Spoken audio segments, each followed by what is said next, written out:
आमर विदायी राज्यपाल रघुवर दास झारखंड फेरीगले से बीजेपी सदस्यता ग्रहण कले बोली ट्वीट कले एवं तापरे से गोटे बयान देले।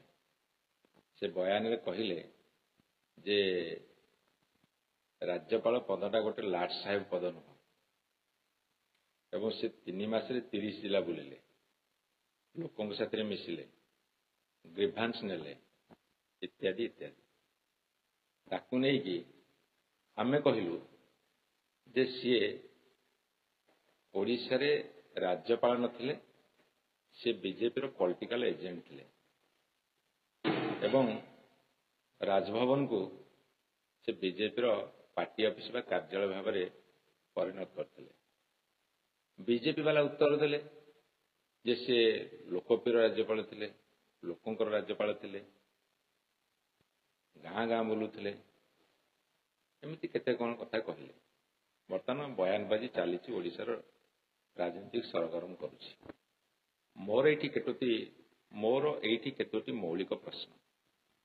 गोटे कथा होछि जे कहार पुओ जते बेले गोटे क्राइम करे सेते बेले ताकू पनिशमेंट हुएनी।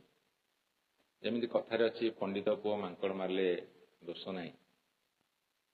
सीए ओडिशार तांको ऑफिस रे चाकरी करुवा जने व्यक्ति को तांको पुओ मार मारिला जोता चटेला अपथन निर्यातना देला।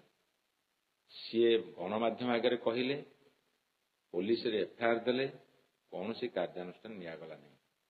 एटा लोकंकर राज्यपालंकर पुओ ना लाट साहेबंकर पुओ उत्तरटा से रखिए। एवं सारा ओडिशा बुलले 3 मास भितर बहुत ग्रीभांस आनिले लोकों साथ मिसिले हेला आम सरकार था तांको ग्रीभांस शुणी नथिबे। मु तो प्रथम रु कहिछि जे राज्यपाल गांडुए माटी पकाइबार क्षमता नहीं। राज्य सरकार करते मुख्यमंत्री मंत्री सरकार करेंगे राज्यपाल से क्षमता नहीं आर्थिक निष्पत्ति नबार क्या अनुदान देवार है। सी ग्रीभांस आनिले भल लोकों पाक गले किसी असुविधा नहीं। लोकों पाक जाइए ग्रीभांस आनिया ना बीजेपी स्थिति जानिया ना बीजेडी को बदनाम करने को जड़े राज्यर गवर्नर हिसाब से सरकार जो सरकार थाए ता विरुद्ध में बयान देवा एटा भारत वर्ष इतिहास कौटी ही नथिला। एवं आनिले ग्रीभांस आनिले तांको सरकार आसला परे मु तांको पचारुची वर्तमान राज्य सरकार मध्य पचारुची तमरो जो लोकप्रिय राज्यपाल थिले जेतिकी ग्रीभांस आनिथिले केतोटी ग्रीभांस को आड्रेस करिसेंती। तांको सरकार आसला ना से जो पॉलिटिकल एजेंट जो पार्टी रही थिले ए 7 मास भीतर से केतोटी ग्रीभांस को आड्रेस कर सॉल्व कर। एवं मु तांको आउ गोटे प्रश्न पचारुछि तांको कोन प्रम्पटिंग कला जे से कहले जे लाट साहेब पद नुह। आमे प्रोफेसर गणेशी लाल को देखिछु तांको जदि ओडिशा लोक पचारे जो भल राज्यपाल किए तांको एते 100 रु 100% मार्क देबे किंतु जदि ओडिशा लोक पचारे रघुवर दास किए लोक 100 रु 10% मार्क देवे कि नहीं जानी। सी जदि धराधरी करेंगे भी तथापि 30 मार्क पाइबे पास मार्क पाइबे। एवं आउ गोटे कथा बीजेपी सरकार को पचार चाहूँगी जहाँ बीजेपी बंधु मैंने जो बयानबाजी करुँच लोकंकर राज्यपाल थिले तांको तंटिया कौन पे देले 5 वर्ष कार्यकाल सरीनी नंगा तंटिया दे कहीं विदा कले से कारणटा वर्तमान बीजेपी भाई बहन स्पष्ट करते।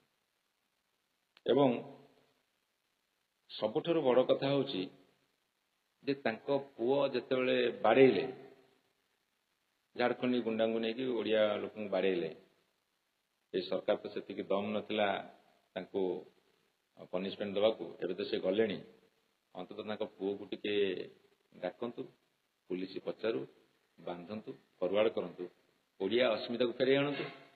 वर्तमान बीजेपी सरकार दायित्व है जो ओडिया अस्मिता कथा कहीकि आसते से ओडिया अस्मिता को से बर्तमान फेरे आणंतु। एवं से माने तुलना कर देखंतु ଯେ ଗଭର୍ଣ୍ଣର ପୋଷ୍ଟଟା ଲାଟ୍ ସାହେବ ସେ କାହିଁକି କହିଲେ ତାକୁ ଟିକେ ନିରୀକ୍ଷଣ କରନ୍ତୁ। ବିଭିନ୍ନ ରାଜ୍ୟରେ ଯେଉଁ ଗଭର୍ଣ୍ଣର ଅଛନ୍ତି, ଯେଉଁଠି ଅଣ ବିଜେପି ସରକାର ଅଛି, ସେଠି ସେମାନଙ୍କର ଭୂମିକା କ'ଣ ଏବଂ ସେଇ ମାପକାଠିରେ ସେ କାହିଁକି କହିଲେ ସେଟା ଅସୁମାରୀ ପ୍ରଶ୍ନ ସୃଷ୍ଟି କରିଛି। ସେ ପ୍ରଶ୍ନର ଉତ୍ତର ଦିଅନ୍ତୁ। এই କଥାଟା এই ମୌଳିକ ପ୍ରଶ୍ନ ଗୁଡ଼ାକ ମୁଁ ପଚାରିଛି, ଦୟାକରି ଉତ୍ତର ଦିଅନ୍ତୁ। ଏକରେ ତଣ୍ଟିଆ କାହିଁକି ମାରିଲେ, କୋଉ କୋଉ ରାଜ୍ୟରେ ଗଭର୍ଣ୍ଣର ସବୁ ଲାଟ୍ ସାହେବ ହେଇଛନ୍ତି ଏବଂ ସିଏ ନିଜକୁ ଲାଟ୍ ସାହେବ କହିଲେ ନାହିଁ କିନ୍ତୁ ତାଙ୍କ ପୁଅକୁ ଛାଡ଼ିଲେ ଏବଂ ପୂର୍ବତନ ଗଭର୍ଣ୍ଣରଙ୍କ ଅପେକ୍ଷା ଇଏ କୋଉ ଗୁଣରେ ଭଲ ଥିଲେ ଏବଂ କାର୍ଯ୍ୟକାଳ ସରିବା ପୂର୍ବରୁ ବିଜେପି ବାଲା କାହିଁକି ତାଙ୍କୁ ତଣ୍ଟିଆ ମାରିଲେ। ଏସବୁ ମୌଳିକ ପ୍ରଶ୍ନର ଉତ୍ତର ଦିଅନ୍ତୁ। ନିଜ ଢୋଲ ନିଜେ ପିଟିଲେ କ'ଣ ହବ? ସେ ତ ପ୍ରଶ୍ନର ଉତ୍ତର ଦେବେ ନା, କାହିଁକି ତାକୁ ବିଜେପି ବାଲା ତଣ୍ଟିଆ ମାରିଲେ। ମୁଁ ସେ ଗୋଟାଏ ପ୍ରଶ୍ନର ଉତ୍ତର ସବୁ ଅଛି। Governor appointment by the recommendation of central government, କେବଳ ରାଷ୍ଟ୍ରପତି ଆପଏଣ୍ଟମେଣ୍ଟ ଦିଅନ୍ତି କିନ୍ତୁ ତାକୁ ୟୁନିୟନ ଗଭର୍ଣ୍ଣମେଣ୍ଟ ରେକମେଣ୍ଡ କରେ। ଏବଂ ସେଇ ତ ମୌଳିକ ପ୍ରଶ୍ନ, ତମେ ତାଙ୍କୁ କାହିଁକି ତଣ୍ଟିଆ ମାରିଲ? ଯଦି ସେ ବିଜେପିର ସଦସ୍ୟ ନଥିଲେ, ନିରପେକ୍ଷ ଥିଲେ, ତାହେଲେ ବିଜେପି ବାଲା ତାଙ୍କ ପାଇଁ ଅଣ୍ଟା ଭିଡୁଛନ୍ତି କାହିଁକି? ବିଜେପି ବାଲା ଅଣ୍ଟା ଭିଡ଼ିକି ଫାଷ୍ଟ ଜୋର ଲଢ଼ଉଛନ୍ତି, ଲଢ଼େଇ କରୁଛନ୍ତି। ଗୋଟେ ପଟେ ପାଟିରେ ବିସ୍କୁଟ, ପଛପଟେ ନାଥ, ଆର ପଟେ ଅଣ୍ଟା ଭିଡୁଛନ୍ତି କାହିଁକି? ଯଦି ସେ ନିରପେକ୍ଷ ଥିଲେ,